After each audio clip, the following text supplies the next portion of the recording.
Hello traders. आज बात करेंगे कि ये मार्केट में हो क्या रहा है। देखो, पैनिक करने का टाइम तो है, लेकिन पैनिक अपने को करना नहीं है। पैनिक क्यों नहीं करना है? क्योंकि देखो, ये सपोर्ट एरिया है। ठीक है, ये निफ्टी के सपोर्ट एरिया है। ठीक। देखो, दो तरह से मार्केट चलता है, इमोशन पे चलता है और दूसरा टेक्निकल एनालिसिस पे चलता है, जो कि स्मार्ट मनी कंट्रोल करता है। ठीक है। अब हम और आप लोग जो रिटेलर है वो इमोशन पे चलते हैं, हमको नहीं पता कि मार्केट में हो क्या रहा है और होने क्या वाला है। इसीलिए ये पैनिक सेलिंग आती है। ठीक है। देखो, मार्केट थोड़ा सा रिकवर करता है और उसके बाद देखो, गैप डाउन। थोड़ा सा रिकवर करेगा, गैप डाउन। ये हर जगह देखो, यहाँ पे ये 3 दिन इसने रिकवर किया और देखो 3 दिन में कहाँ से कितना टूट गया।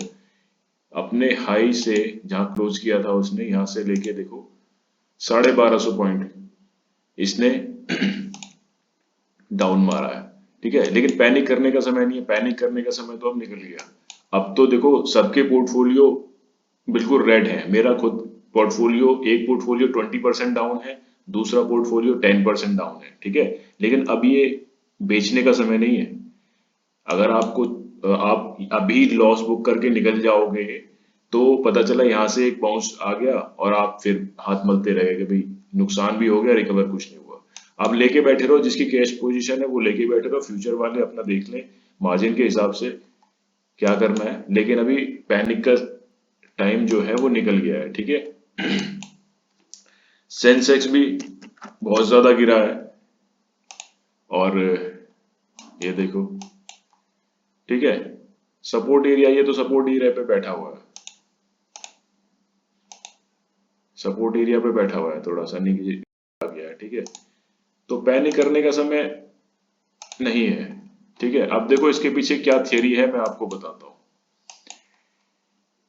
जब सारे कंट्री ने बोला कि भाई हम डॉलर पे जो है निर्भरता कम करेंगे और गोल्ड में निवेश करेंगे और दूसरी करेंसी को हम प्रेफरेंस देंगे ताकि हम डॉलर पे निर्भरता कम कर सकें।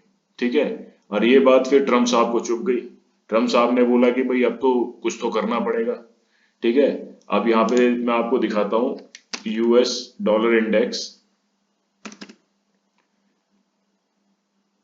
और ये कहाँ पर था जब ये बात चल रही थी और आज ये कहाँ पर है।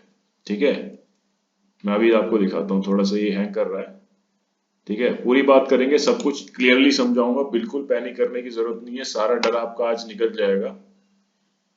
ठीक है, तो अब उन्होंने बोला कि भाई ऐसा तो चलेगा नहीं, हम वर्ल्ड की इकोनॉमी है, सबसे फास्टेस्ट ग्रोइंग इकोनॉमी है और सबसे बड़ी इकोनॉमी है, तो हम कैसे पीछे हट जाए, हमारे डॉलर को ये डी डॉलराइजेशन कर रहे हैं, तो कुछ तो करना पड़ेगा।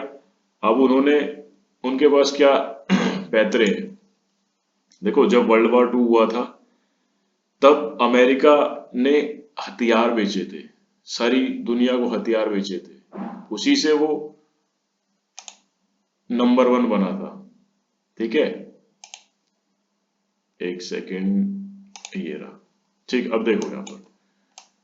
ठीक है, तो बात करते हैं, तो उससे वो नंबर 1 बना था और आज भी वही हो रहा है।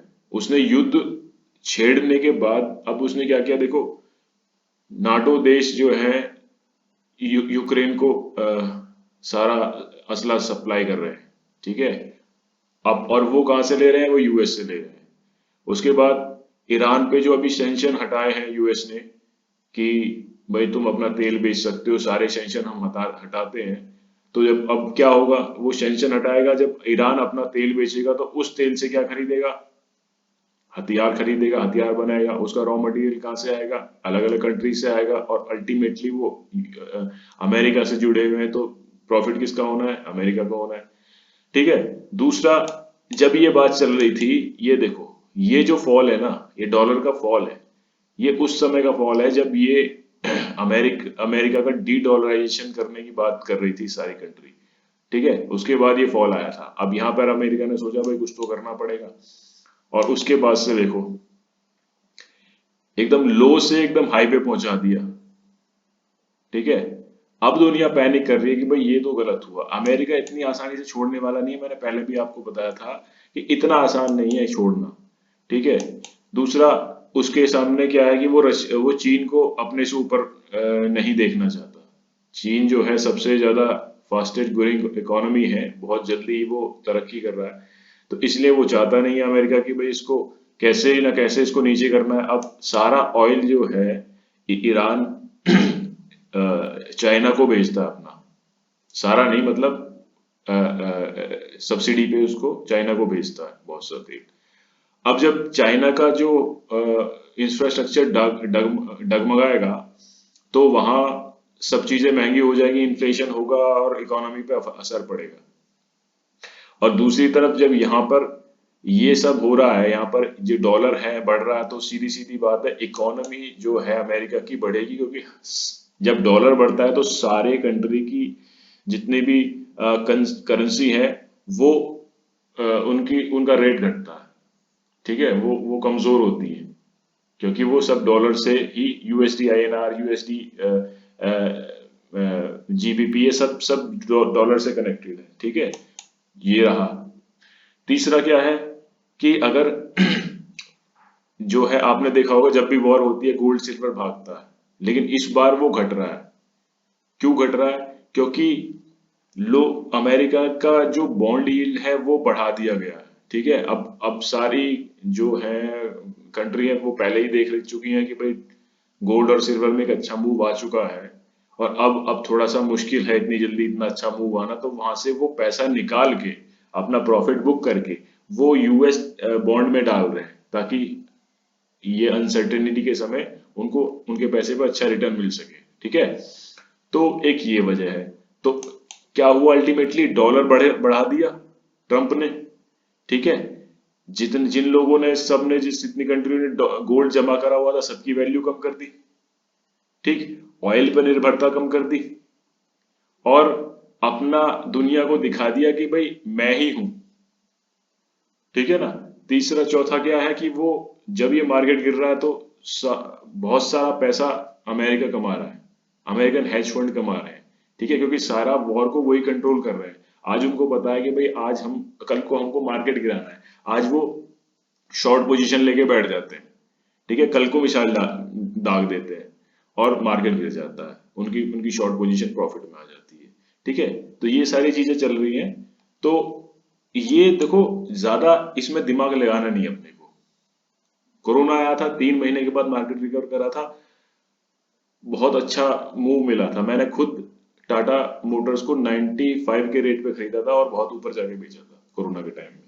तो ये सब चलता ही रहता है, इसलिए ज्यादा दिमाग नहीं लगाना, ज्यादा न्यूज नहीं देखना कि आज भाई किसने किस पर बम गिराया क्या हुआ, आपका दिमाग खराब हो जाएगा। टेंशन फ्री बैठो, कैश पोजीशन है लेके बैठे रहो, कोई दिक्कत नहीं है, ठीक है।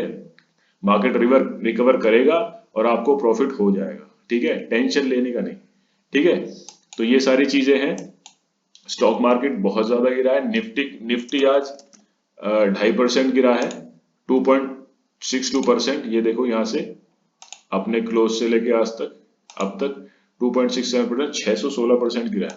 तो पैनिक तो तब होता जब यहाँ से हम अपनी पोजीशन यहीं पर काट देते, तो हम थोड़ा बहुत लॉस लेके निकल जाते, या थोड़ा अपना प्रॉफिट हो रहा होता तो वो प्रॉफिट कम हो जाता।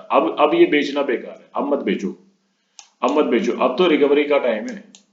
अब कुछ समय बाद थोड़ी बहुत रिकवरी हो जाएगी, यहाँ से हो सकता है यहाँ से रिकवर हो जाए, यहाँ से रिकवर हो जाए, या यहाँ इसके 50% से हो जाए, यहाँ से रिकवर हो जाए, टेंशन नहीं, ठीक है। 2 महीने में 3 महीने में 4 महीने में कभी रिकवर हो जाएगा, कैश पोजीशन आपकी सेफ है, टेंशन नहीं। लेकिन हाँ एक चीज मैं बता दूं, अगर अगर प्राइस बहुत ज्यादा नीचे गिरने लगे तो एवरेजिंग करो, ठीक है, थोड़ा थोड़ा पैसा डालते रहो, क्योंकि रिकवर तो करना ही है, तो आपका आपका एवरेज प्राइस नीचे आता रहेगा, और जैसे ही बाउंस करेगा तो आप ब्रेक इवन पे बहुत जल्दी आ जाएंगे, ठीक है। तो इस तरह से है।